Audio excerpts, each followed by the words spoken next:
उत्तर प्रदेश संपत्ति की मूल्यांकन नियमावली 2013 में दी गई व्यवस्था के अनुसार उप निबंधन कार्यालयों के क्षेत्र अंतर्गत आने वाले कृषक, अकृषक, भूखंड, भवनों एवं व्यवसायिक संपत्तियों के मूल्यांकन और स्टाम्प शुल्क की अदायगी हेतु नई सर्किलें दरें लागू होनी है। आजमगढ़ जिले में जिसे लेकर यदि किसी को कोई आपत्ति है तो आज 9 सितंबर से लेकर 22 सितंबर तक जिले की तहसीलों के साथ मुख्यालय में अपनी आपत्ति को दर्ज कर सकता है। आजमगढ़ जिले के सहायक आयुक्त स्टाम्प राजेश कुमार ने बताया कि प्रतिवर्ष की भांति इस बार जिलाधिकारी के निर्देश पर विभाग के संबंधित अधिकारियों द्वारा डेवलपमेंट एरिया में सर्वे करके मूल्यांकन सूची प्रस्तावित किया गया। नई सर्किल दरें लागू होने को लेकर संपत्ति मूल्यांकन के लिए यदि किसी को कोई आपत्ति है तो 9 सितंबर से लेकर 22 सितंबर तक जिले की तहसीलों के साथ जिला मुख्यालय में आकर अपनी आपत्ति दर्ज करा सकता है। माननीय जिला अधिकारी महोदय के निर्देशानुसार संबंधित अफसरों ने जिले के विभाग के संबंधित अफसरों द्वारा इसमें सर्वे करके मूल्यांकन सूची प्रस्तावित किया है।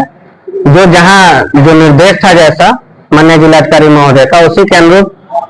कि जहां हमारे सब रजिस्ट्रारों या जो भी अधिकारी ने बताया जिले के कि वहां पे जहां डेवलपमेंट है उसी के अनुरूप उन्होंने वृद्धि प्रस्तावित किया है। सामान्य गांव के लिए वृद्धि 5 से 8% तक प्रस्तावित किया है। नगरीय, अर्धनगरीय विकासशील ग्रामों में या पदरगढ़ से आच्छादित विकासशील ग्रामों में औसतन 10 से 12% के बीच वृद्धि प्रस्तावित किया है। आम जनता इसमें कैसे सहभागिता करेगी, क्या होगा? आम जनता की सहभागिता के लिए कि अगर उसे लगता है कि उसके यहाँ पे कहीं कम है या कहीं छूट गया है या कोई और सर्किल रेट में सुधार है या ज्यादा बढ़ गया है तो उसके लिए वो आपत्ति, जनसामान्य के लिए आपत्ति का ही समय ये दिया गया कि आज से लेके दिनांक 8/9/2025 से लेके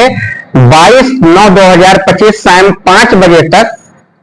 समस्त उप निबंधक कार्यालयों में, तहसील में स्थित है उप निबंधक कार्यालयों में, जिले कलेक्ट्रेट में, कलेक्टर बिल्डिंग में, सीआरसी कार्यालय में और हमारे कार्यालय सहायक महानिरीक्षक निबंधन के कार्यालय में उपलब्ध है। उसका मूल्यांकन करके जहां चाहे जो सुविधा हो जनता को देख ले, उस पर जो भी लगता है कि कहीं ज्यादा है या कम है, जो भी उसमें सुधार की गुंजाइश लगती है किसी भी जन सामान को, चाहे वो आमजन हो चाहे किसी पेशे से जुड़ा व्यक्ति हो, वो उस पर सुझाव दे सकता है, जिसका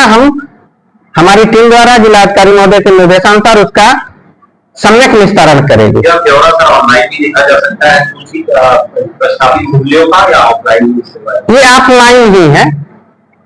क्योंकि ऐसा कोई पोर्टल नहीं डेवलप हुआ है, ऐसा कोई पोर्टल नहीं डेवलप हुआ कि हम जनता को ऑनलाइन पब्लिश कर सके, जनता देख सके। इस प्रकार ऐसा कोई डेवलप नहीं हुआ है, तो इसीलिए जनसामान्य हर कार्यालय में संबंधित सब रजिस्ट्रार और जिले पे हर जगह ये रखा दिया गया है। जब ये प्रस्तावित होने के बाद आपत्ति का निस्तारण हो जाएगा और निस्तारण के बाद जब जिलाधिकारी महोदय द्वारा ये साइन हो जाएगा तो उनके द्वारा निर्धारित तिथि के अनुसार से लागू हो जाएगी। शिकायतें भी ऑफलाइन हो या विभिन्न सोशल मीडिया के माध्यम से प्राप्त होगा, हम तक सूचना आ जाएगी तो उसका भी संज्ञान लिया जाएगा। सर एक चीज पूछना था, जो आवासीय में कृषक भूमि और उसमें थोड़ा सा डिफरेंस क्या है, इस तरीके से पब्लिक एंगल जैसे ये है कि भूमि के 2 ही नेचर हैं, एक कृषि दूसरा अकृषि। कृषि भूमि से सभी परिचित हैं क्योंकि भारत एक कृषि प्रधान देश है, तो कृषि से सभी परिचित है। कृषि दूसरा नेचर चेंज होता है जब उसे मकान बना लेते हैं, क्योंकि कृषि में कई प्रकार है, जिसमें आवासीय भी आएगा, कमर्शियल भी आ जाएगा, व्यवसायिक भी आएगा, संस्थागत भी आएंगे और औद्योगिक भी आएंगे। विकास में सर्किल रेट किसी के जैसे अगर अधिग्रहण भी होता तो इसी सर्किल रेट के अकॉर्डिंग ही किसानों को हमारे मूल्यांकन होता है। जैसे आप देखेंगे तो सरकार की प्राथमिकता है, सड़कों की बड़ी तेजी से विकास हुई है इधर 8-10 सालों में कि सड़कों का काफी जाल फैला पूरे जिले में, पूरे प्रदेश में, पूरे देश में। तो उसके अनुसार किसानों से भूमि उनकी सहमति के अनुसार अधिग्रहण, तो उनसे जो दर होगा उसी के दर के अनुरूप तो ये मदद होगा विकास में कि किसान की भूमि अगर अधिग्रहित की जाती तो उसे मुआवजा मिलेगा, तो मुआवजे से पैसे वो जमीन खरीदेगा या और भी कई संसाधनों को डेवलप करेगा, चाहे अपना रोजगार करे या कुछ करे।